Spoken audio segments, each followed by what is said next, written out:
No, dober večer. Bom rekel samo par besed.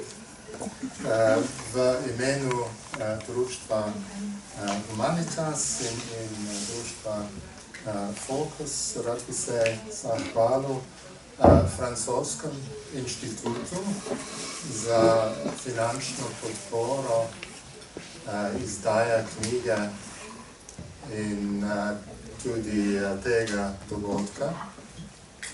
Pa ekipi založbe Sanje za vizijo in angažiranost, prevajalki Mojci Šlamberger-Brezar za odličen prevod. Že naslov knjige je bil dosti problematičen, decroissance oziroma degrowth, ali je nerast, ali odrast, ali derast, ali smo se odločili za odrast, za različne razloge. Tolmački Jani Zidar Forte, ki je tam zadaj v kabinu, Jožetu Menzingerju in Luki Nesu za pripravljenost sodelovati pri okrogli mizi. Aneju Korsiki, ki zadnji trenutek je vskočil kot moderator, in seveda avtorju Vincentu Ležju, ki je prišel danes v Ljubljano in bo imel različne intervjuje in prezentacije jutri pa v sredo v Ljubljani. Bi rad dodal, da ni bil naš namen, da so udeleženci okrogle mize samo moške. Se opravičujem. To je zaradi spleta okoliščin in da sem tudi jaz moški. Ja, na koncu glede dogodkov v Parizu se mi zdi, da je danes zelo dobra priložnost in tudi primerna lokacija, saj smo zelo blizu trga Francoska revolucija in tudi spomenika francoskem vojaku, da se spomnimo, da prijateljstvo med Slovenijo in Francijo je že stara vsaj 200 let. In upam, da bo prijateljstvo trajalo še dodatno 200 let v prihodnosti. Zdaj dam besedo Aneju. Ja, lep pozdrav še v mojem imenu.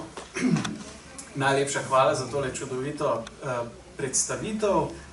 S tem je že del mojega dela opravljen, tako da se ne bom podvajal in še enkrat gostov predstavljal. O tem, da je izid te knjige času primeren, da tudi intervenira v ta čas, najbrž ni potrebno izgubljati besed. Morda zgolj dva stavka o protokolu današnjem, kolikor sem si ga zamislil. Pripravil sem po 2 vprašanji za vsakega gosta, v tem smislu bi naredil 2 rundi med nami, potem po recimo da kakšni uri tovrstne razprave pa bi imeli še cirka pol ure, morda kakšno minuto več še namenjeno za razpravi s publiko. Prvo vprašanje bi zastavil samemu avtorju oziroma enemu izmed avtorjev. In sicer kapitalizem, kot tudi poudarjate v vaši knjigi, se nam kaže ali pa nas v to vsaj prepričuje kot nekakšen naravni sistem. V tem oziru se potem tudi kapitalistične krize kažejo kot nekakšne naravne ujme in ne glede na to, da so vedno hujše, da so njihove posledice tako za okolje kot za ljudi vedno hujše, nas prepričujejo, da še vedno živimo v najboljšem izmed vseh mogočih svetov. Skratka, imamo opravka pri neki javni podobi kapitalizma z nekimi predpostavkami, slepe vere, celo religije, ki na koncu, ne glede na vse empirične dokaze, ne glede na vso okoljsko opustošenje, brezposelnost, socialne stiske, pravi, da ta sistem še naprej lahko raste. Skratka, moje prvo vprašanje, precej široko zastavljeno, bi bilo, da mogoče malce orišete najprej, kaj so v resnici vse te predpostavke, ki se skrivajo v ozadju te ideje neskončne gospodarske rasti in kakšne posledice to prinaša za človeštvo.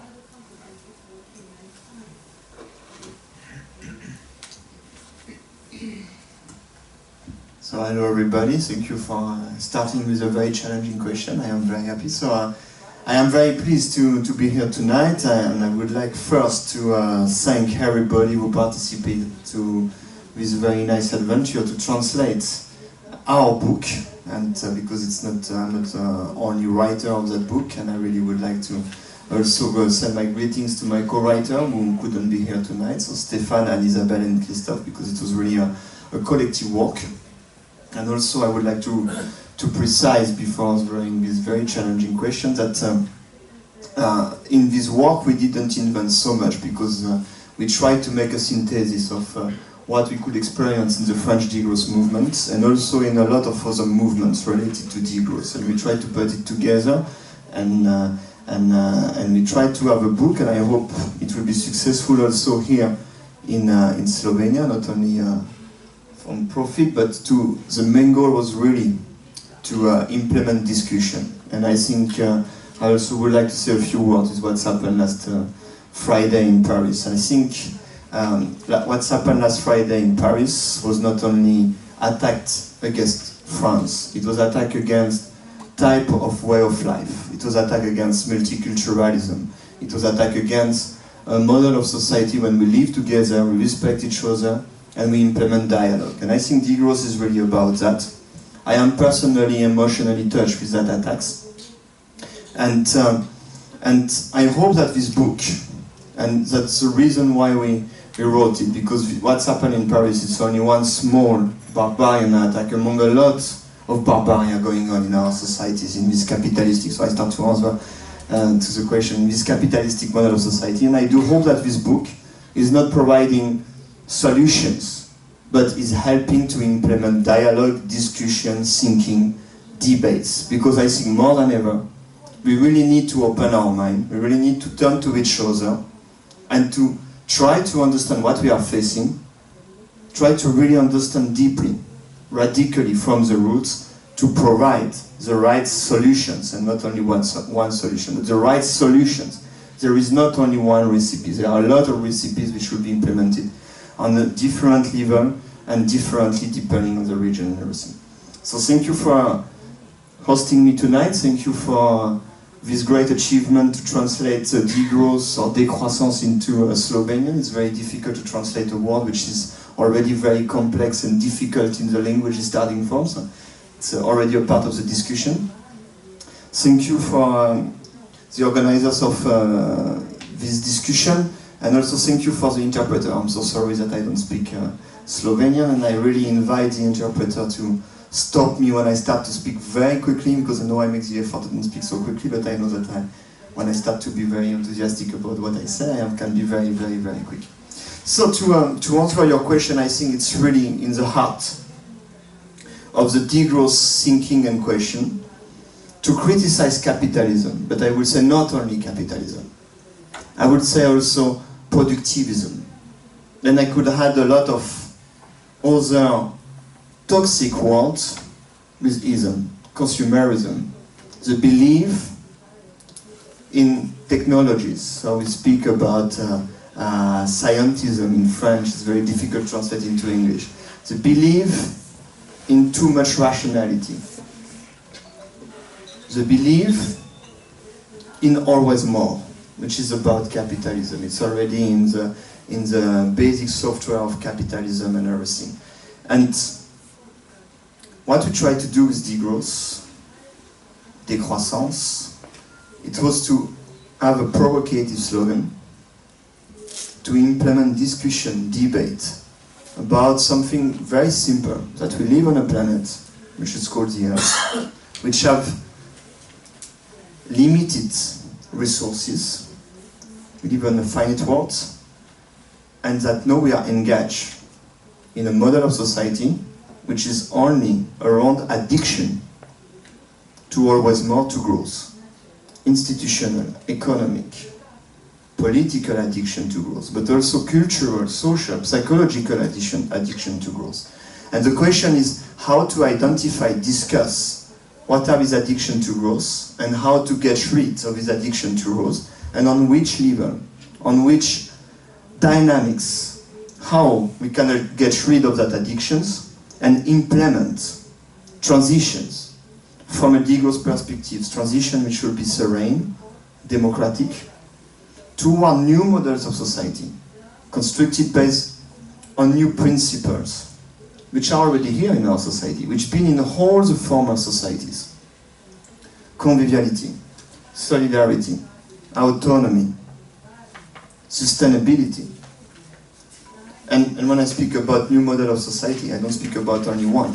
It's also to rethink about the world in diversity. There is not only one model of society, and that's why I started with Paris, that it was multiculturalism which was attacked, the living together. And we have to go back to that, to assume that our societies, our way of life, we cannot control the things. We got to get rid of this anthropocene, the control of the nature, the control of our life, the denial of death.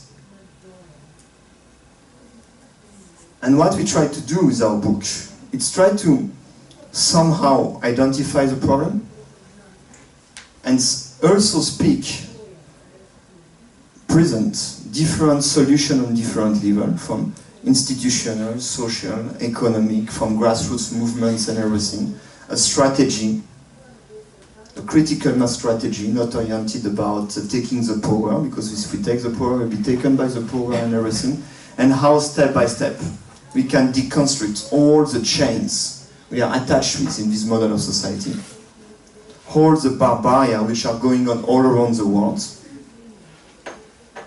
to reappropriate hope. To go back to the, I think there is something very important about history of capitalism. There is one of the isms I didn't mention, or I mentioned too quickly, and I think which is really important. We are not only fighting against capitalism, as I said, but we are fighting against economicism, the religion of economics, homo economicus, that we live in societies where we are unable to intellectualize a lot of problems outside of this economic box. Everything should have a price. Everything is depending about, we need a health system, but there is the public debt. We cannot have a good health system. We need education, it would be good for our children, but we have the public debt. We have to invest in that. We should get rid about this narrow, reductionist understanding, analyzing, discussion of our society and put back economics to its right place. So I live in Hungary, so I will finish with this short introduction with Karl Polanyi. And it's what Karl Polanyi work is showing. How this model of society, sticking in neoliberalism, in capitalism, in productivism, in a very narrow, quantitative understanding of what's happening all around us, which is dominant in imperialistic, moreover. It's something very new. And when we look at the history of the civilization, we realize that there were some markets, there were some currencies, there was some exchange, but it was only one part, and very often only a small part of the human interaction on the organization inside of the society. There were a lot of other values, a lot of other approaches, which were very important to take decision. And degrowth, I would say, it's about that. It's to say, let's bring back some more qualitative discussion. Let's bring back some more humanity, human approach in our discussion, in our political debates, in our social interaction. Let's bring back some dialogue outside of the boxes we are sticked in. Najlepša hvala za tele besede in nadaljne iztočnice. Naslednji na vrsti je gospod Jože Mencinger. V bistvu v tem vprašanju, ki sem si ga zamislil, se v bistvu lepo navezujemo na to idejo ekonomicizma, se pravi tega, da je res vse podrejeno izključno ekonomiji. In če pogledamo recimo primer Slovenije, ki zdaj sicer beleži gospodarsko rast, ampak da si pač ljudje ne bi prehitro česa mislili, naša vlada, predvsem finančni minister Dušan Mramor, hitro prepričujejo, da to še ne pomeni konec varčevalnih ukrepov, da v bistvu si tega še ne moremo privoščiti, ne nazadnje so pa ti varčevalni ukrepi v neki obliki z vpisom fiskalnega pravila v ustavo celo v tem najvišjem pravnem aktu zdaj zacementirani. Po drugi strani pa dobivamo novice, da naj bi pa zdaj vlada enega teh protikriznih ukrepov pa vendarle v prihodnje odpravila, in sicer to je pa odprava najvišjega dohodninskega razreda, s čimer bi proračun bil za več milijonov evrov letno oškodovan. Tako da, ali je pravilen zaključek, da se kriza končuje za bogate, za revne pa postaja običajno stanje stvari? No, dobro večer. Zdaj ne vem, tole rabno lahko kartele, saj sem relativno glasen. No, en od problemov, ki jih jaz tukaj vidim, da najbrž vsi mislimo precej podobno, tako da se je relativno težko prepirati, ker pa ni preveč dobro za okroglo mizo. Drug problem, kar se tiče gospodarske rasti, to je neka stvar, ki traja približno 200 let. Takrat se je začelo tudi povečevati prebivalstvo, medtem pa pravzaprav ni bilo nekih izrazite dolgoročne gospodarske rasti, ampak so zelo različna razdobja bila. Če merimo, ker običajno ekonomisti počnemo, kaj so razlogi za gospodarsko rast, potem več kot polovico se običajno pripiše tehnološkemu napredku, polovico pa povečanju količine dela in povečanju količine kapitala. No, kar se tiče pa te zasvojenosti z rastjo, pa začel s tem. Ko sem se jaz leta 60 vpisal na fakulteto, ta prvo stvar, ki so nam povedali, je, da gospodarimo zaradi pomanjkanja dobrin. Zdaj je čist jasno, da gospodarimo zaradi pomanjkanja dela. Dobrin je, kolikor hočete, problem je samo zagotoviti dovoljšno količino dela. Ker pa tehnološki napredek stalno izriva ljudi, se moramo zmišljati takšne ali drugačne nove oblike storitev in dela, ki so v bistvu namenjene temu, da ljudje niso brezposelni. No, če gledamo tu pravzaprav nekaj, kje se je pravzaprav problem. Problem te gospodarske krize se je začel nekje v 80-ih letih. Takrat se je začela rušiti delitev med delom in kapitalom, kar se tiče delitve med delom in kapitalom. In sicer je bila normalna delitev 75% dobi delo, 25% dobi kapital. To se je rušilo in je 68% na nek način v razvitem svetu dobil delo, 32% pa kapital. S tem se pravzaprav ni bilo kaj početi in zato se je začel ta ekspanzija finančnega sektorja, ker se je pač vlagal in je nastal ta tako imenovan kazinov kapitalizem, kot temu lahko pravimo. Na strani ponudbe, običajno zmeraj ekonomisti govorimo o ponudbi in povpraševanju, na strani ponudbe smo imeli dve stvari.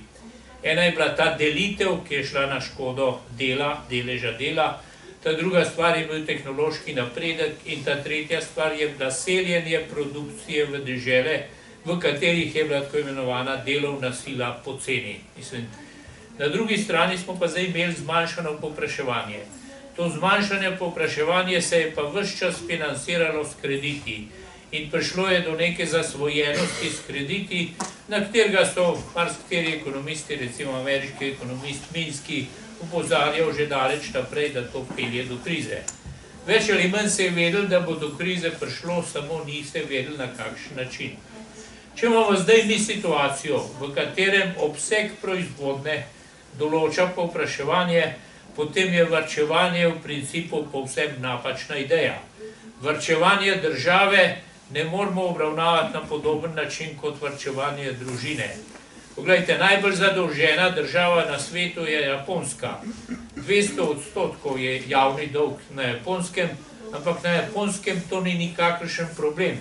Iz zelo enostavnega razloga, ker so Japonci upniki in dolžniki obenem. Gospodarska rast je praktično ničla, prebivalstvo se na nek način zmanjšuje, obrestna mera je nič, tako da ta javni dolg tudi prerazdelitve ne povzroča. Problem nastane, kadar si dolžan v tujini. Zdaj pa, če gremo v Slovenijo. V Sloveniji je več problemov nastalo po koncu krize, kot pa je pred krizo bilo. In tule so prispevali marsikdo, med drugim v veliki meri zaradi mene Komisija za preprečevanje korupcije, ker je v Sloveniji na nek način bila ustvarjena preganjavica. In tej preganjavici nihče noče sprejeti nobene odločitve, zaradi mene bankiri, ki so se prej pač z veseljem financirali, pa niti ni bilo kriminal, ampak nenadoma se je Slovenija znašla pred neskončno količino denarja. Zakaj neskončno količino denarja? Zaradi tega, ker je slovenski bančni sistem samo 1,3 promile evropskega bančnega sistema. Ko se je odprl, kar je povezan z vstopom v Evropsko unijo, pa monetarno unijo, potem so bile tam neskončne količine denarja. Na drugi strani je tista sintagma, ki smo jo na nek način od osamosvojitve do 2004 imeli, se pravi, da postaneš bogat počasi in z delom, se je spremenila, postaneš bogat, če kupuješ finančne produkte, če kupuješ podjetja in tako naprej, vse to se je delalo na kredit in potem je prišlo do, ko se je ustvarila kriza, smo bili mi nenadoma zadolžena država.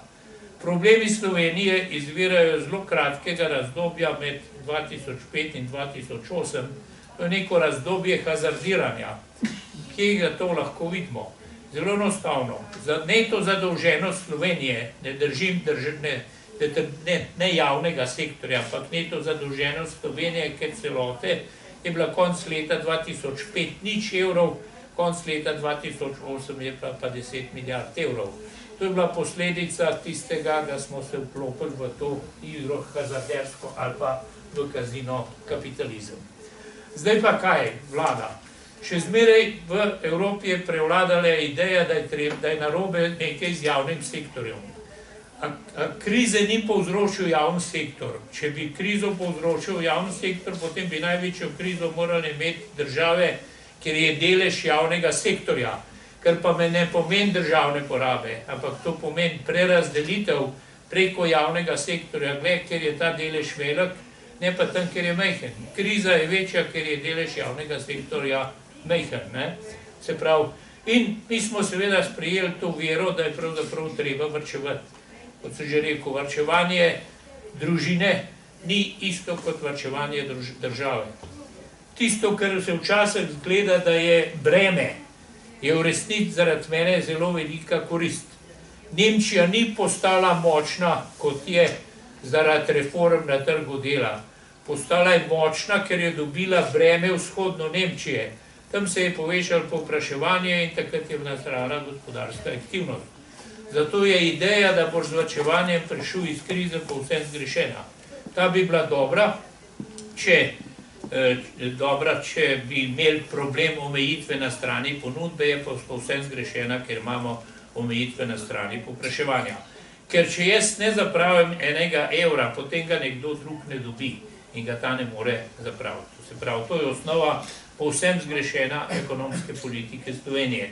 Obenem smo pa seveda prestrašili ljudi, zdaj se je situacija nekoliko popravila, ampak se straši ljudi, da dolgo časa niso nič trošili.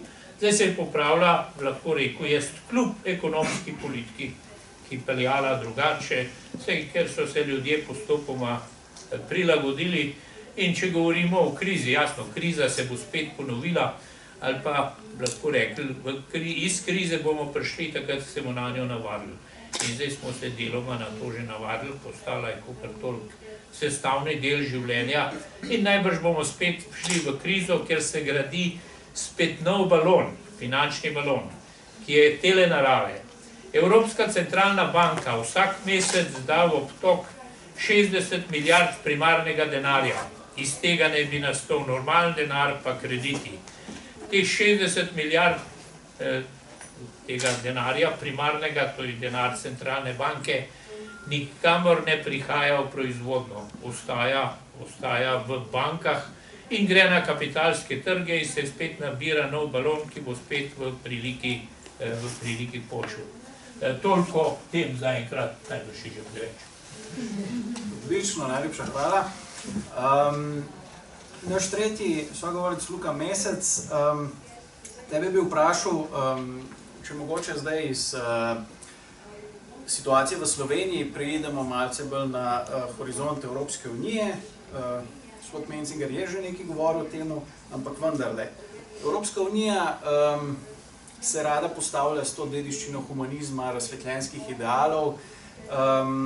V principu ne bi to bila neka bolj napredna družba, kot pa recimo ameriška, ki jo Evropejci radi kritiziramo. Pa vendarle, v času krize je ta Evropa, kljub temu, da je pred nekaj leti celo dobila Nobelovo nagrado za mir, pokazala povsem drugačen obraz, grd, surov obraz.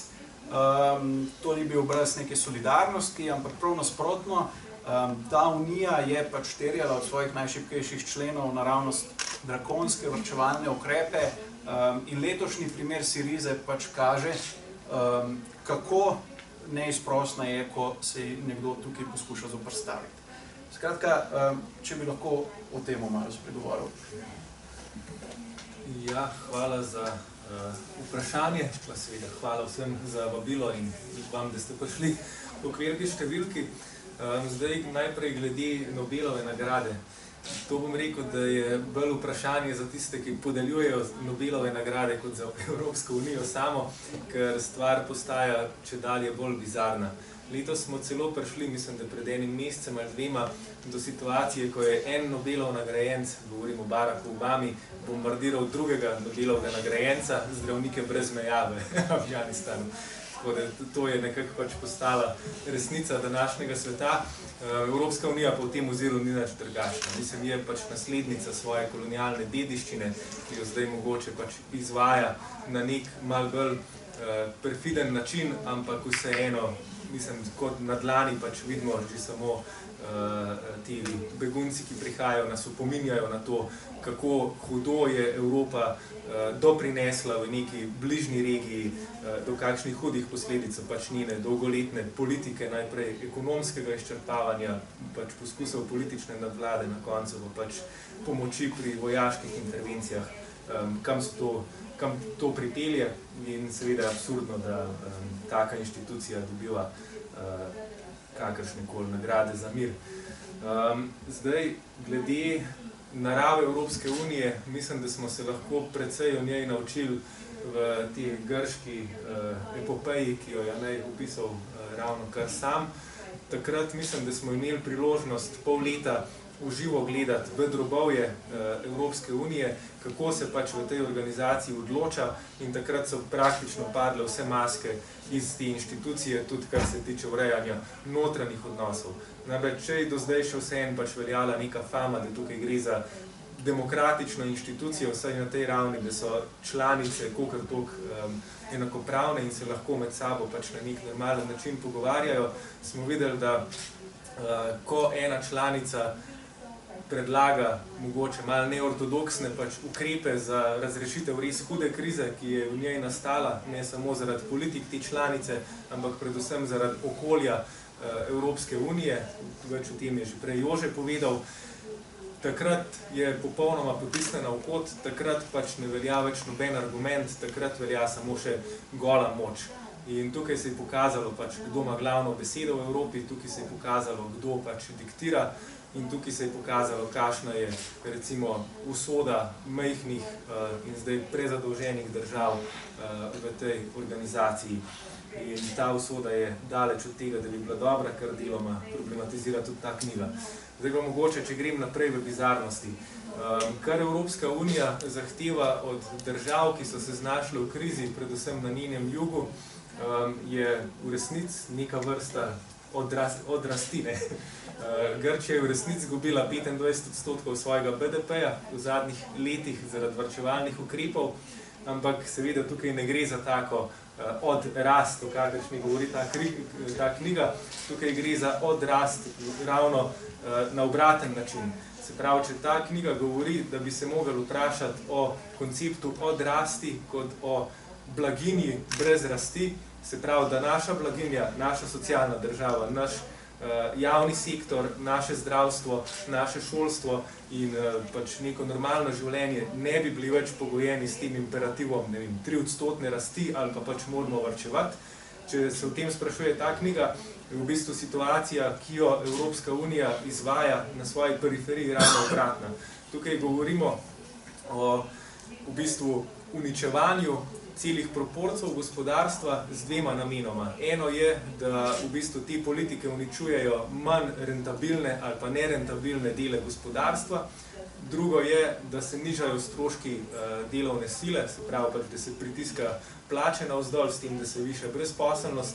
Tretje je, da se spušča dodaten pritisk na komercializacijo javnega sektorja in vse to z namenom, da bi znova zagnali, mislim, da bi po nekem večletnem uničenju znova se vzpostavili pogoji za rast v tej državi, se pravi, da bodo stroški tam tako nizki in da bodo tista manj rentabilna podjetja propadla, da bo ostalo pač samo še neko jedro, ki bo zmožno pač neke konkurenčnosti v mednarodnem okolju. To je cilj tega, ampak če tukaj govorimo za to okroglo mizo, da bi si želeli blaginjo brez rasti, v bistvu tukaj govorimo o rasti brez blaginje, kakršno v bistvu izkušamo tudi v Sloveniji zadnje 2 leti. Recimo, mi imamo zdaj že 2 leti v bistvu pozitivne številke, kar se tiče gospodarske rasti, ampak revščina je še vedno v bistvu na zgodovinsko visoki ravni. 65 tisoč več imamo revnih, kot smo jih imeli leta 2007 in ta številka se ne zmanjšuje. Še vedno so potrebni rezi, še vedno imamo brezposelnost, ki je celo višja od tiste leta 1993, ko smo imeli v bistvu vrh tranzicijske depresije in to kaže v bistvu na zelo simptomatičen pojav. Se pravi, da danes rast in blaginja, kot so nam tradicionalno v kapitalizmu govorili, nista več povezani. Zakaj ne? Odgovor na to je, da zato, ker je danes rast sama po sebi postala imperativ in zato, da bi rasli, nam vlade govorijo, da pač moramo rezati te in one stroške v proračunu. Zdaj imamo proračun zdaj teče, v bistvu obravnava v državnem zboru in ta proračun je tipičen primer takega proračuna. Recimo, finančni minister pravi, da zato, da bomo zagotovili neko pač stabilno okolje v Sloveniji, pa da bomo udejanili fiskalno pravilo, ki so ga sprejeli, pa pač upoštevali vsa evropska pravila, so mogli znižati investicije za 335 milijonov evrov, znižati so mogli sredstva za šolstvo za 30 milijonov, znižati so mogli sredstva za zdravstvo za 30 milijonov, znižati so mogli nadomestila za brezposelnost, meni se zdi tam okrog 14 milijonov in tako naprej. Skratka, vse postavke, ki naj bi zagotavljale neko blaginjo, se nižajo zato, da bi zagotovili rast.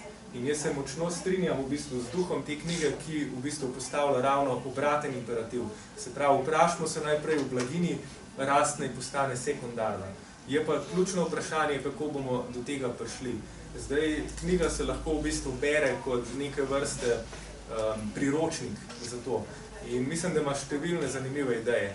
Recimo, meni osebno je zelo zanimiva ta ideja, da merilo kakovosti življenja ne bi smel biti več BDP, ki je problematičen ravno iz tega vidika. Se pravi, pač, da se lahko veča, brez da bi se večala blaginja. Recimo, mi smo imeli med letom 2005 in 2008 v Sloveniji rekordno rast.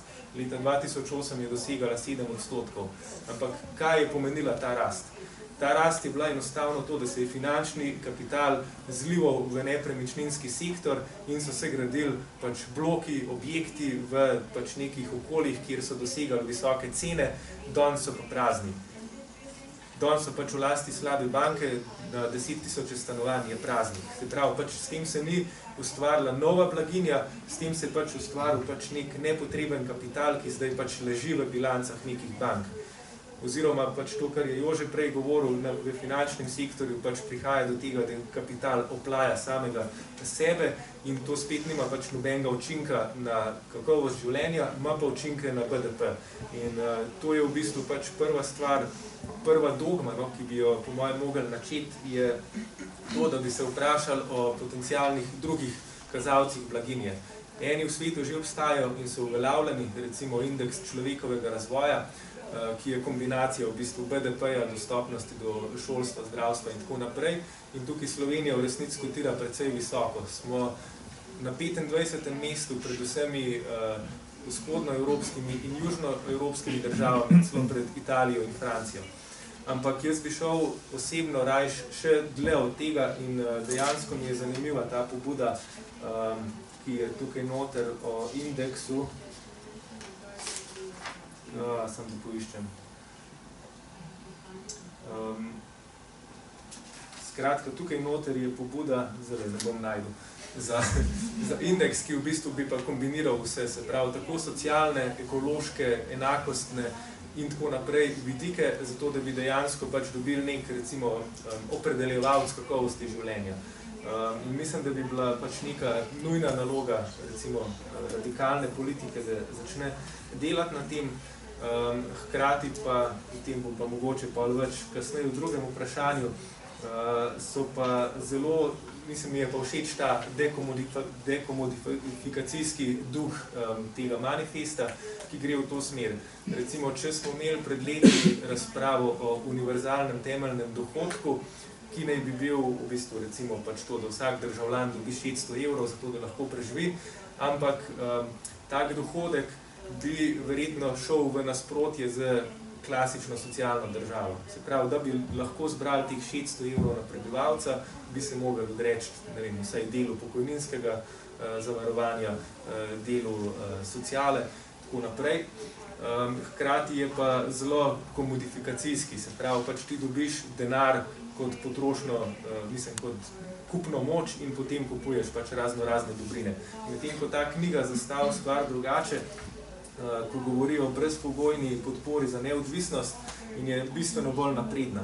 Se pravi, tukaj ne gre samo za dohodek, ampak gre predvsem za to, da ti država zagotovi vodo in energijsko neodvisnost, zdravstveno varstvo, izobraževanje, brezplačen javni prevoz in tako naprej.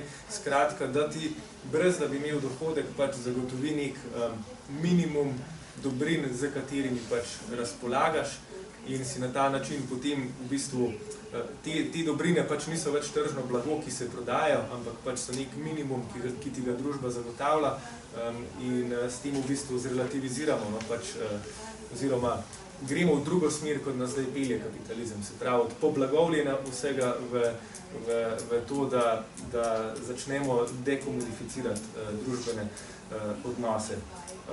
Zadnja zadeva, ki jo bom zdaj omenil, je pa mogoče,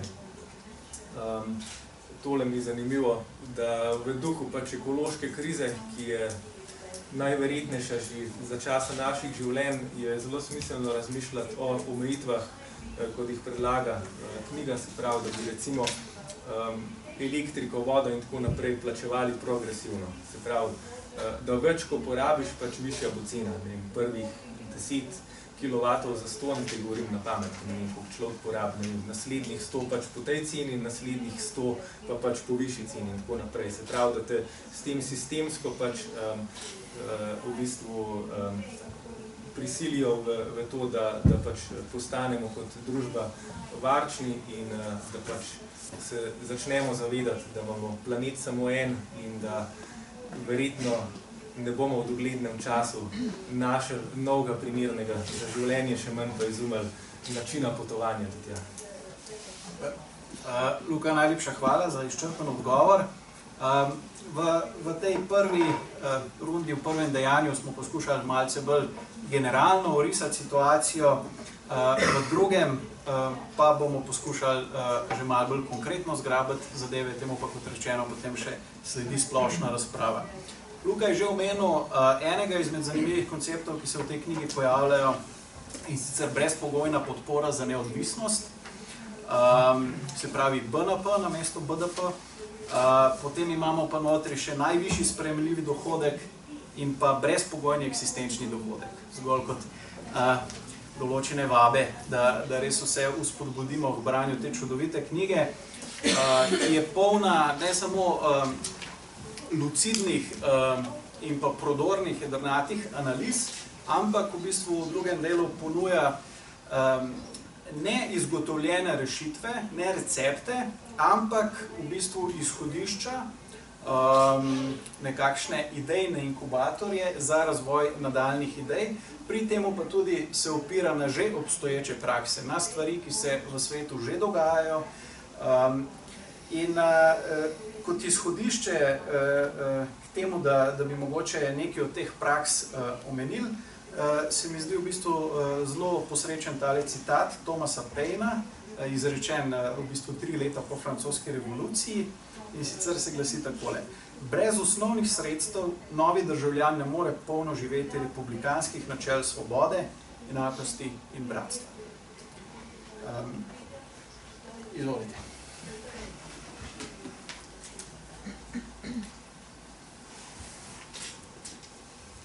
So first, thank you very much for your word about the book and reflecting about the actual economic and political situation, and we started with that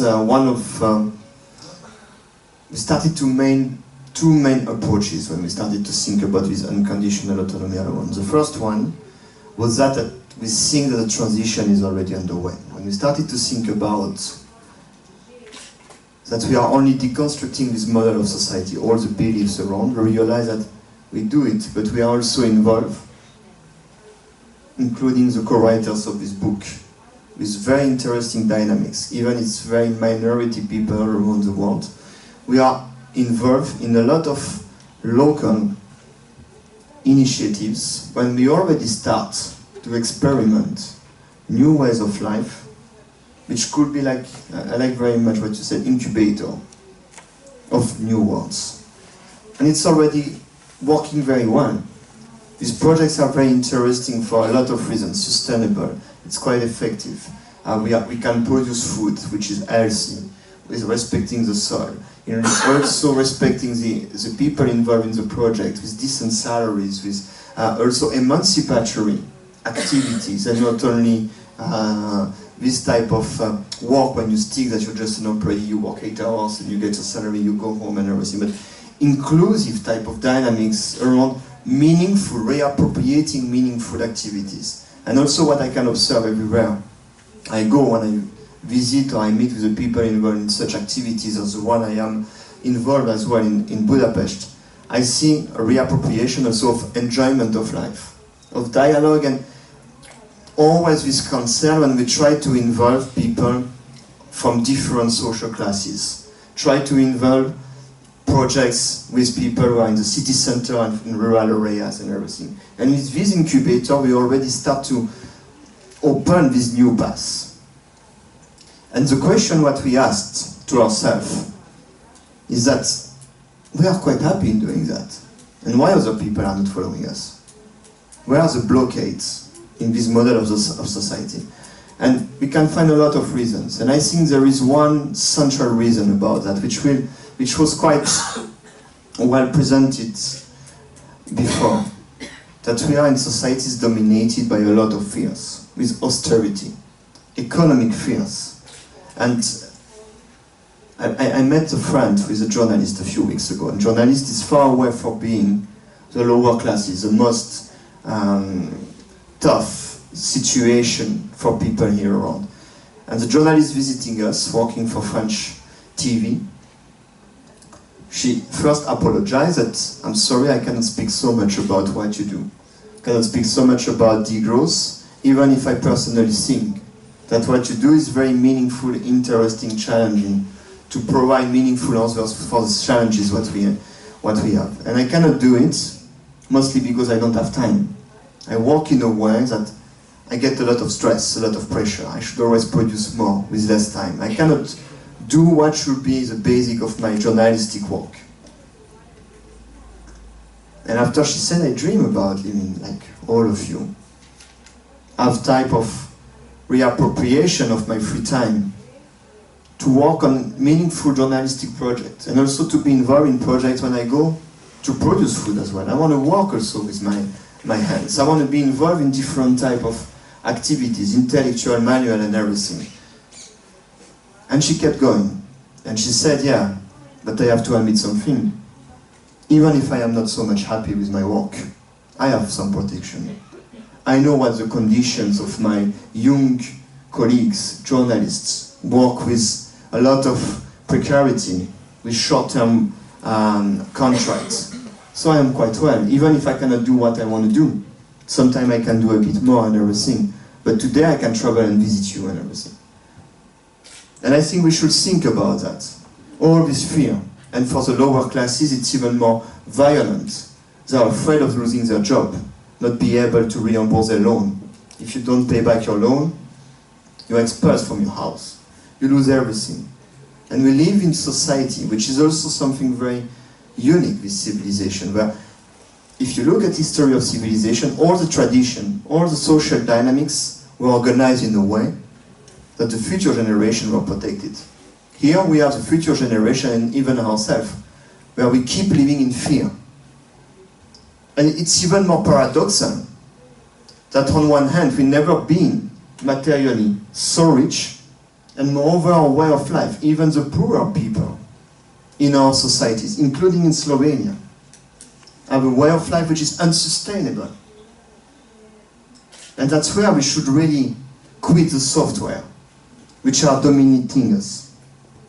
And with unconditional autonomy allowance, going back to the question with Thomas Paine, we say that we need to find some economic, social, institutional tools to repoliticize the society, to make the people feel secure, to make the people feel that they are not only in their survival, that they are not only individualistic consumer, looking for always more, dreaming about becoming the new big star, the new rich, and whatsoever.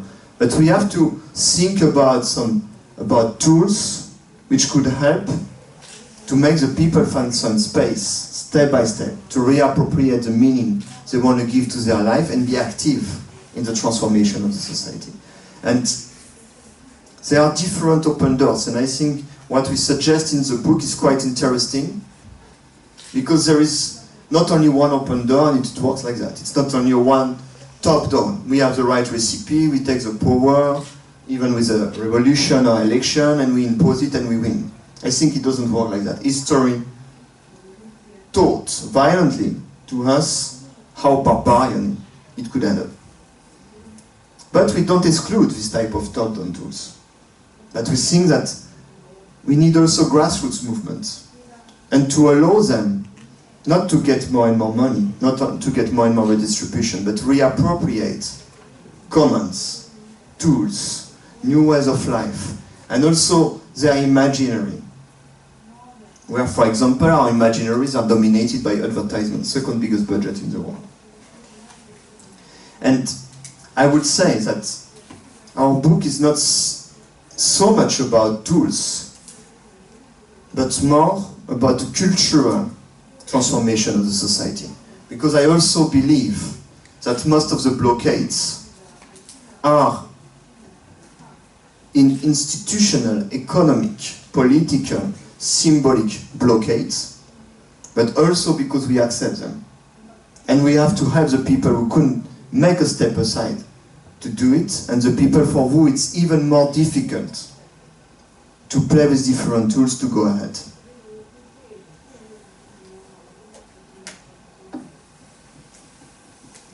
Najlepša hvala. Gospod Menzinger, vas bi vprašal, če se lahko navežete v bistvu na neko izkušnjo, ki je niste imeli priložnost samo teoretsko analizirati, ampak tudi praktično izkusiti, in sicer govorim seveda o jugoslovanskem samoupravnem socializmu. Sistemu, ki se ga je pač ob razpadu Jugoslavije v največji meri razgradilo, hkrati pa tudi sistemu, ki je podobne zadružne samoupravne poskuse širom sveta v resnici zelo navdihoval.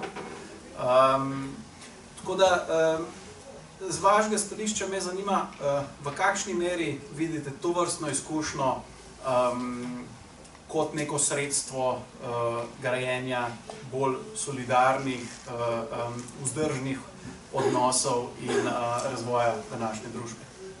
No, vsem napakam na vkljub, ki jih je imelo samoupravljanje, in jaz vem, da sem se v tistih časih bil zelo skeptičen okrog samoupravljanja, je treba priznati, da je bila to na nek način najbolj pravično urejena družba, če gledamo zdaj, če zanemarimo ta ideja, da moramo kar naprej nekaj konkurirati, kar vodi v neki gospodarski kanibalizem. In če zdaj začnejo govoriti o socialnem podjetništvu, se meni zdi smešno. Mi smo bili zelo daleč pri tem tako imenovanem socialnem podjetništvu. Jaz ne vem, koliko ste, eni ste mlajši, ko sem bil malo politik, pa sem bil bolj zanikaren politik, po letu sem že šel. So mi glavni očitek je bil, da jaz hočem nadaljevanje samoupravljanja na drug način, ker sem pač verjel, da je prav, da so delavci tudi lastniki tovarn. No, zdaj se ta ideja socialnega podjetništva se pojavlja, ampak to je po vojih. Če gledamo recimo zgodovino socialistične ekonomske misli, ravno s tem sem se nekaj ukvarjal, potem vidimo, kako zelo različna je bila Jugoslavija od vseh drugih socialističnih dežel. Različna je bila predvsem tem, da vse te ideje, ki so na nek način v Jugoslaviji bile žive, so bile v drugih deželah obravnavane kot nekakšen nasprotovanje družbi in tako naprej. Pri nas smo imeli na nek način srečo s tem, z družbeno lastnino. Imela je pa seveda nekaj problemov, ni bil jasen lastnik, ampak če več ali manj je vsa stvar delovala. Trg dela je bil nekoliko specifičen, ker je razumljivo, sodelavca najbrž ne bo odpustil, to se pravi, je bila neka asimetrija na trgu dela. Trg produktov je bil podoben kot v vseh drugih državah. Zdaj pravi, ja pa nismo imeli mobitelov, ja seveda jih nismo imeli, se jih noben ni bil in tako naprej. To je bil en relativno napreden sistem, katerega smo na žalost popolnoma zrušili. Gotovo je bilo treba veliko stvari popraviti, ampak ne to, da smo vse dobre strani pravzaprav odstranili. No zdaj pa, če se vrnem k temle dohodku, kar ste razpravljali, pa UTD-jev, ki je bil tudi omenjen. Mi pravzaprav imamo dve skrajnosti. Na eni strani bi lahko rekli, je komunizem, pa brez ideoloških prizvokov. To pomeni vsak po svojih močeh, vsak po njegovih potrebah. Te ideje UTD, pa tega, kar vi prepodujete, je nekaj vmes med tistim, kar poznamo kot socialno-tržno gospodarstvo in pa komunizmo, če hočete. To se pravi, to je nekaj vmes. Ampak nažalost, kaj se dogaja? Vse socialno-tržno gospodarstvo pomeni šolstvo brezplačno, pomeni zdravstvo brezplačno in pomeni socialno varstvo brezplačno, ne da se to plačuje. In to je osnovna stvar, okrog katere sploh ne bi smeli biti nobenih odstopanj. Se pravi, to je osnovna stvar, v katerih se ne bi smeli odstopati. Pri nas se nažalost odstopa. Zaradi mene danes najbolj socialistična država v Evropi je Norveška. Iz enostavnega razloga, oni so na BDP pozabili, kot na idejo BDP. Osnoven cilj vsake vlade naj bo desna ali leva je pri njih zaposlenost. In država namerno kupuje podjetja za to, da preprečuje multinacionalkam, da bi prišle na Norveško. Se pravi, to se meni zdi neka prava politika, in pa mi imamo seveda Norveško za kapitalistično državo. Toliko bi rekel v tem. To se pravi, nekaj smo v nekem čudnem situaciji, zdaj sanjamo o socialnem podjetništvu, vse to smo pa pravzaprav že enkrat imeli pa uničili, do konca. No, kaj se pa zdaj na tem pogorišču da vendarle zgraditi, kakšni so napori tvoje poslanske skupine Združena levica? V medijih smo lahko zasledili, da ste dali tudi pobudo, novo zakonodajno pobudo glede delavskega upravljanja, soupravljanja. Pa mogoče, če nam lahko poveš malce več, kako ti projekti potekajo, na kakšne ovire naletujejo in na splošno, kakšne so danes možnosti za neko večjo delavsko moč. Ja, hvala. Mogoče se bom tukaj navezal kar na Jožeta, ki je rekel, da pač danes vsi govorijo o socialnem podjetništvu in dejansko je smešno, na kakšen način se tega lotevajo. Zdaj vlada, ki jo imamo, ima dejansko sekretarja za socialno podjetništvo, ki naj bi se s tem ukvarjal in pripravljal projekte in tako naprej. Ampak kar dela ta sekretar, oziroma na kar je zreducirano njegovo delo, čeprav si on osebno pač želi bistveno več, je pač to, da ga vlada okrog pošilja na razne konference, ki se dotikajo ali socialnega podjetništva, ali delavskega soupravljanja, ali pač kakšnih socialnih tematik, zato pač, da v očih navzočih pač tam vlada izgleda lepo, ker ima pač takega sekretarja, se pravi sekretar pač v kabinetu predsednika vlade je vendarle neka funkcija, se pravi pač te ideje za to vlado nekaj veljajo. Ampak koliko te ideje veljajo, pa vidimo pol, ko pridemo do konkretnih zadev. Recimo, še preden pridemo do našega zakona o sodelovanju delavcev pri soupravljanju, se pravi prenavljamo ta zakon, ki je v bistvu neke vrste delavska ustava in določa v bistvu način, na katerega morajo biti delavci vključeni v upravljanje podjetij, ampak še preden pridemo do tega, vam bom povedal eno drugo zgodbo. Zdaj, vlada je letos prenovila zakon o bančništvu, zakon o zavarovalništvu, pa še enega na področju finančnih inštitucij. In povsod se je ponavljal isti vzorec. Vse tri inštitucije so imele vgrajene pač v zakonske določbe, da pač delavcem mora pripadati neka vrsta, ne vem, recimo delavskega direktorja v večjih firmah, da pač morajo imeti neko, da sledijo pač neke obveznosti iz tega zakona o sodelovanju delavcev pri upravljanju, ki ga morata upoštevati tudi ta dva zakona, bančništvo in zavarovalništvo. Zdaj, oba dva zakona so usklajevali z evropskimi direktivami, kar pomeni, da se recimo zavarovalništvo smo imeli prejšnji teden, zato se ga še dobro spomnim, tam je bilo nekih 650 členov, od tega so jih spreminjali 200 in zakon je bil pač toliko slabo napisan, da smo mogli eno obravnavo prestaviti, ker je zakonodajno-pravna služba dala preveč komentarjev, čist tehničnih, in potem jih je pač koalicija popravila, na mesto vlade pač premika pike in vejce, in ko pride končni izdelek na odbor, vidimo naslednje. Izmed teh 200 členov, ki se spreminjajo, je pač v 1-2 člena noter so urinjene take zadeve, kot so, da je lahko delavski direktor v zavarovalnici, da lahko kandidira za delavskega direktorja v zavarovalnici samo nekdo, ki je prej 5 let služil kot poslovodna oseba v zavarovalnici primerljive velikosti. Kar pomeni, če vam prevedem to v prakso, delavski direktor, se pravi, to je direktor, ki ga izvoli delavski svet delavcev, da pač zastopa njihove pravice v upravi, zdaj lahko po novi zakonodaji postane samo nekdo, ki je prej recimo 5 let vodil zavarovalnico Triglav. Ne, se pravi, pač iz delavskega soupravljanja so naredili menedžersko soupravljanje in to so pač skrili v usklajevanje z Evropsko direktivo. In mi smo seveda šli pogledati oboje zakon in pač Evropsko direktivo. Seveda v Evropski direktivi nekjer to ne piše. Tam piše samo pač, da morajo vsi člani uprave skupaj, se pravi kot kolektiv, imeti kompetence, ki so potem naštete. Ampak vlada je pač to brala na tako restriktiven način, da so ugotovili, da pač Evropska direktiva veleva, da pač mora imeti delavski direktor 5 let izkušenj na primerljivem poslovodnem mestu. In to je pa dejanski odnos pač te vlade do soupravljanja, podobno so naredili v bančništvu. Zdaj mi smo z zakonom o sodelovanju delavcev pri upravljanju seveda pač poskušamo iti v drugo smer. Tukaj smo v sodelovanju z vpletenimi, pa skozi javno razpravo, ki jo vodimo po Sloveniji, po različnih krajih, poskusili pač ta zakon popraviti, ga narediti bolj operativnega in dati delavskemu upravljanju nov zagon.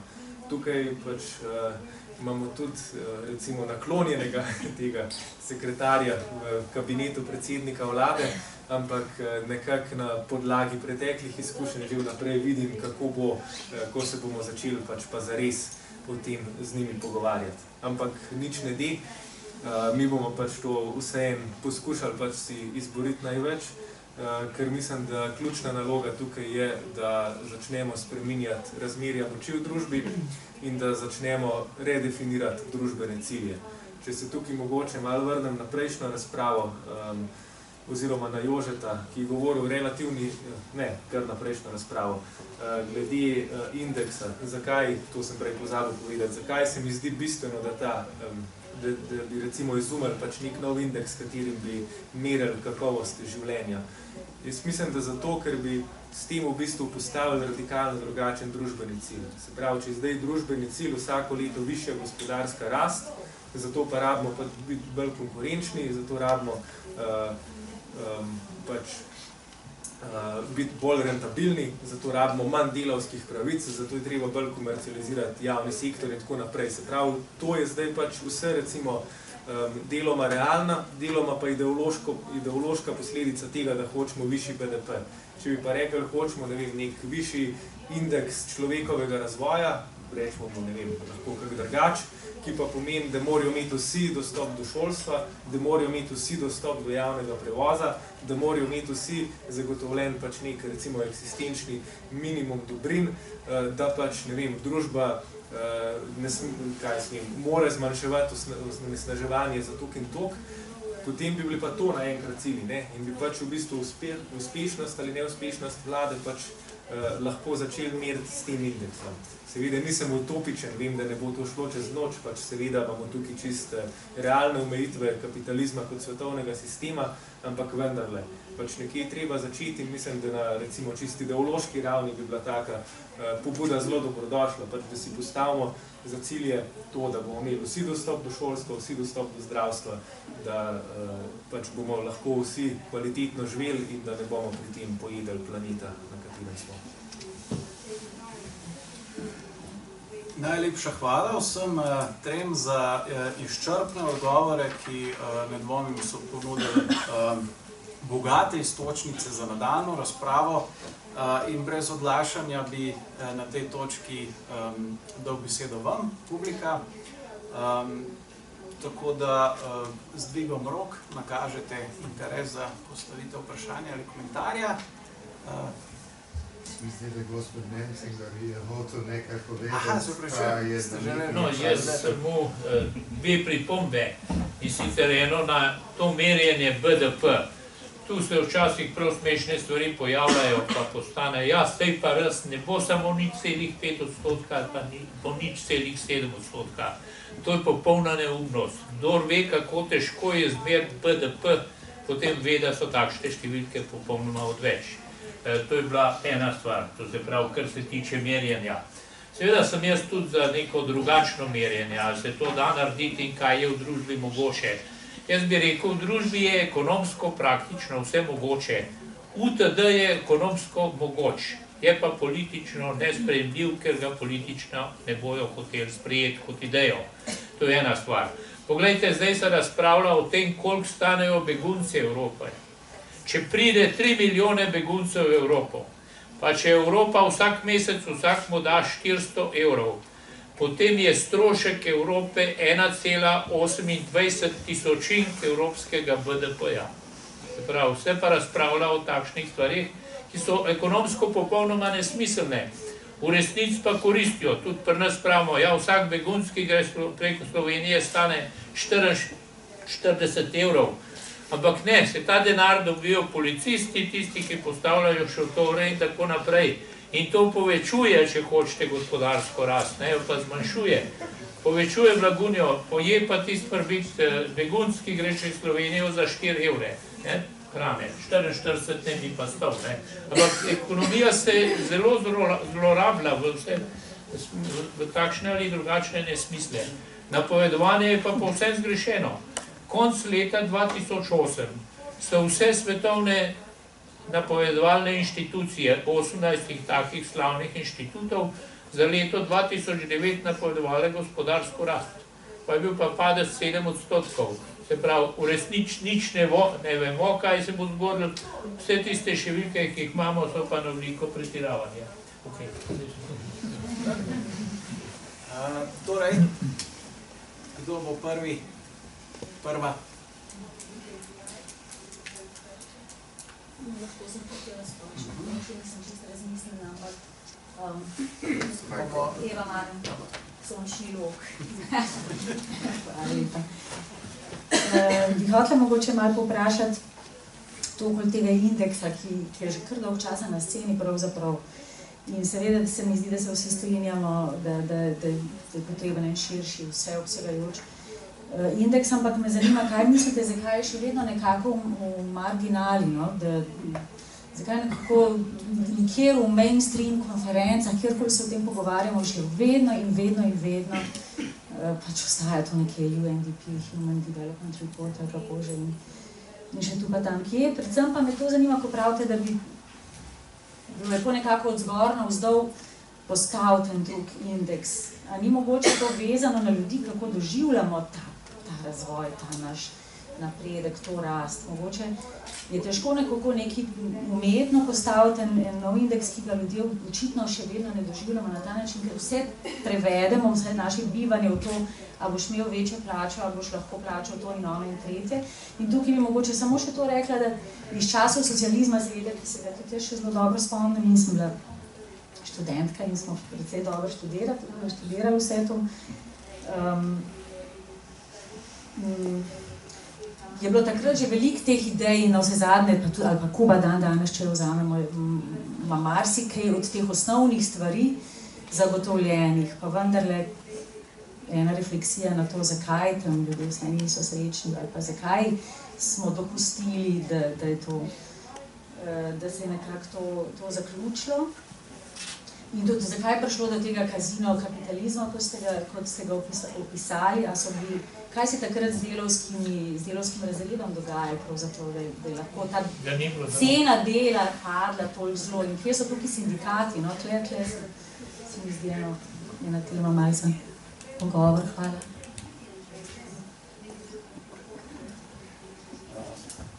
Bi mogoče vzeli en grost vprašanj, pa potem odgovorimo. Ja, tam imamo še. Kar malo bolj glasen. Veste kaj, zaradi tolmačke, pa moramo mikrofone uporabljati, da jih ne otežujemo dela. Mene predvsem zanima, kaj je naprimer z Solidarity indeksom, da se uvede indeks solidarnosti, se pravi, da se GDP rast nadomesti z solidarnostjo in pa da to tržno ekonomijo, ki jo poznamo z neko sharing ekonomijo, nadomestimo. Hvala. Morda še eno vprašanje, komentar vzamemo. Ja, gospodična, potem pa ste. Ja, imam dva vprašanja in sicer prvo za Vincenta. Me zanima, v bistvu glede na to, da me zanima global governance, na kakšen način v bistvu bi degrowth kot koncept ali pa v bistvu kot neka transformacija lahko transformiral v tej ideji pač ta, recimo, inštitucije, predvsem finančne inštitucije, pač global governance. Imam pa tudi vprašanje za Luka in sicer obstaja ten proposals, policy proposals for degrowth. In eno od njih je v bistvu tudi public audit. In zato me pač zanima, če v bistvu, glede na to, da si med gosti in očitno ti je koncept simpatičen, me zanima, če pač bi bilo tukaj smiselno kaj v tej smeri narediti. Dobro, bomo zdaj lahko, bomo pa še dve vprašanje vzeli, pa potem odgovarjamo. I'll have the luxury of asking in English. It seems the word fear was mentioned. It seems a lot easier to sell fear to the public than to sell hope.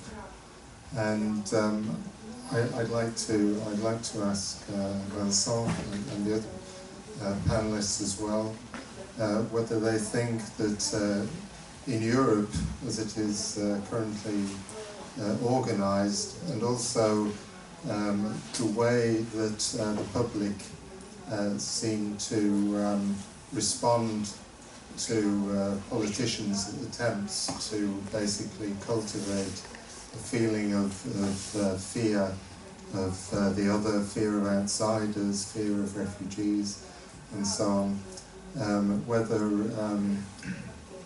whether we have a situation in Europe where hope can be sold or presented in a more convincing way than fear. Okay, vzamemo še vprašanje v zadnji vrsti. Potem pa res odgovore. Moje vprašanje je malo navadno, zanima me, kaj gosti mislijo, in posebej Vincent, ker je tukaj zdaj. Ena stvar, ki mene osebno zelo muči, tudi kot podjetnika, založba Sanja, no, da je prva definicija gospodarske družbe, ne, na tem novem zahode, pravzaprav, da je to pač neko podjetje, ustanovljeno z namenom pridobivanja dobička. Osebno delujem v nasprotju s tem zakonom, ne, in tudi mislim, da je v bistvu družba, ki časti na tak način pravzaprav osnovno celico podkovane ekonomije, je pravzaprav neverjetna in barbarska družba že po definiciji. In me zanima, kaj mislite o tem, da bi preprosto torej, na ravni vrednot, da bomo dosegli, da bo to pač drugotno in manj vredna vsaka oblika, kjer bo nekdo sebičen samo za svoj žep, ne? Ali pa celo, zakaj ne bi zakonom pravzaprav prepovedali tega, kar se kaže po vsem svetu, to že skozi stoletja, ne? Kot pravzaprav nekaj, kar se znova konča v zločinski sebičnosti. Ne? Dobro, najlepša hvala za teh 5 izčrpnih vprašanj in komentarjev. Predlagam, da kar vsak od gostov ima priložnost, da se odzove. No, kar se tiče teh meril, razvitosti, to imam jaz zelo veliko problemov. To se jih spomnim, kakor se hočete pravil, jaz jih tam 7 takšnih meril spomnim, pa rangiranje. Sam sem celo delal analizo korelacijsko, kakšna je povezanost med rangiranjem na različnih teh lestvicah in sem dobil, da je korelacija negativna. Zato sem jaz včasih zelo vesel, kadar Slovenija pade na kakšen Heritage Foundation Index ali pa kaj podobnega, ki meri ekonomsko svobodo. Slovenija na zelo različnih indeksih, zelo različno visoko, najvišje kotira, mislim, na nekem indeksu naprednosti ali Harvardu, kjer smo celo na 11. ali 12. mestu. Ampak ne bi se okrog tega, jaz mislim, da je to precej zgubljena stvar. Sem pa seveda mnenja, da je ta ideja samo BDP-ja zgrešena. Kakorkoli boste pa delali indekse, bo zmeraj pravzaprav za vsakim indeksom neka ideologija. Jer bo postavil recimo brezposelnost kot bistveno bolj pomemben problem kot inflacijo, nekdo drug bo naredil kaj podobnega, nekaj povsem drugačnega. Kar se tiče Evropske unije, kot ste vi postavili, kje jaz vidim osnovni problem. Evropska unija ni nikdar se odločila, ali hoče biti federacija, ali hoče biti konfederacija. Ustanavlja pa različne unije, kot je denarna unija, fiskalna unija, bančna unija, ki so tipično federalne ureditve. In v Evropi je še zmeraj gre za, rekel, združbo sebičnih članic, ne gre za združbo posameznikov. In najbrž bo kar še nekaj generacij, če bo Evropska unija sploh zdržala, da bo prišlo do tega, da se bomo identificirali kot Evropejci. Najbrž, če bom na Kitajskem, bom rekel, da sem Evropejc, pa šele potem rekel, da sem Slovenc. Ampak znotraj tega pa jaz mislim, da ni mogoče pričakovati identifikacije. Grški primer na eni strani, pa begunski primer na drugi strani, je razkril vse slabosti Evropske unije. Jaz sem zmeraj gledal samo na ekonomske slabosti, ampak tule so pa slabosti, ki so se v grškem primeru, pa v begunskem primeru izrazito pokazale, da gre za neko čudno, zelo sebično združbo.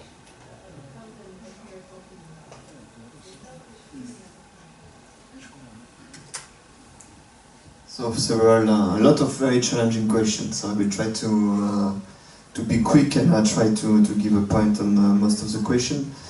First, about index. I have 2 concerns about index. I mean, we can substitute GDP by anything else, even the most perfect index. Still, we have an economic system which is constructed based on money as debt.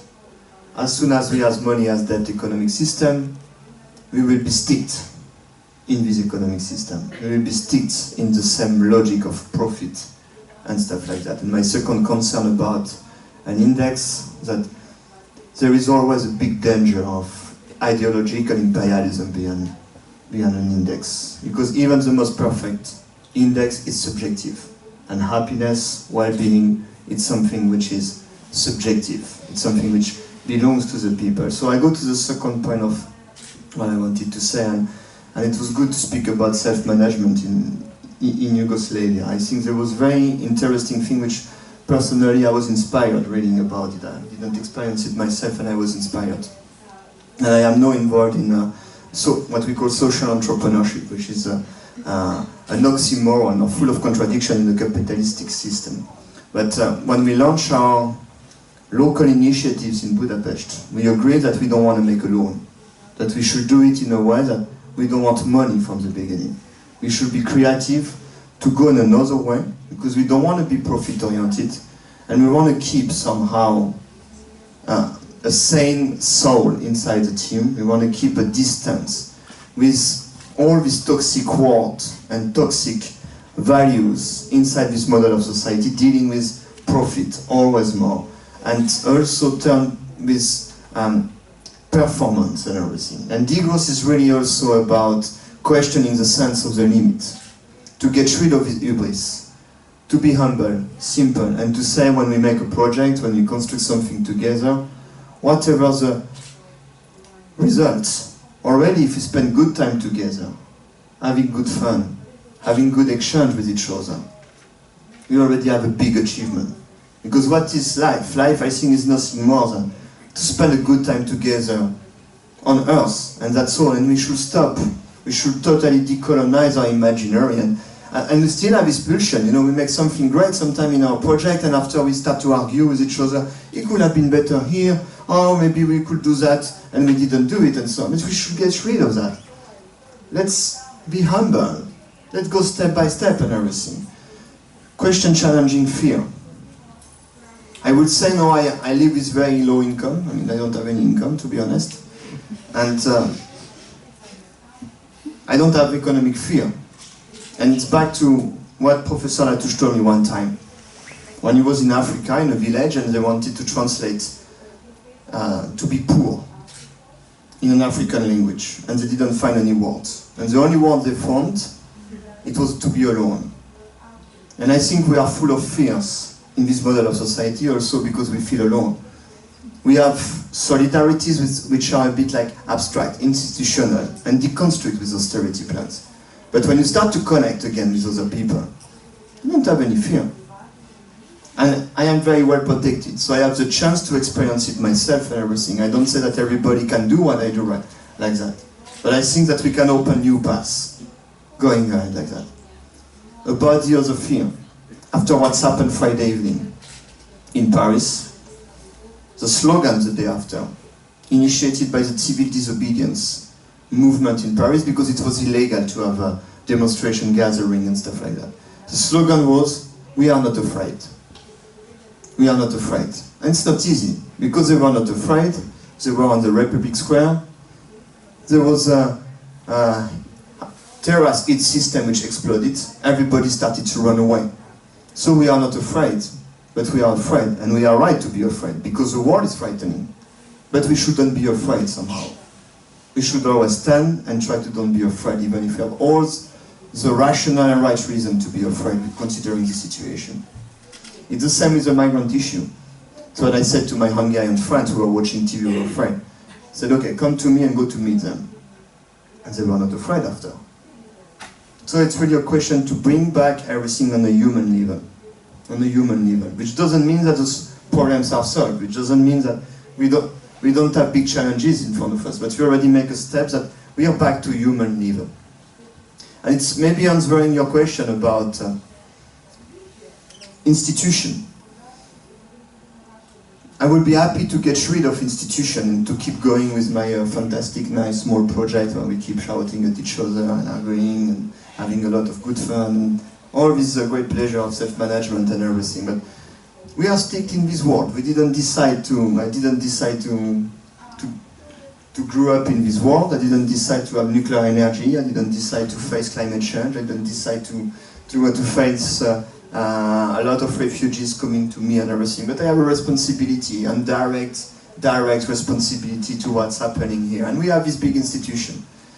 So if you start to construct alternative, if you start to construct another narrative, if you start to construct more local autonomies and everything, all these big institutions, step by step, will become more and more useless. And we should keep them till they play a role which is meaningful for more democracy and to reduce inequalities and help us to reappropriate the commons, our autonomy, conviviality, and so on.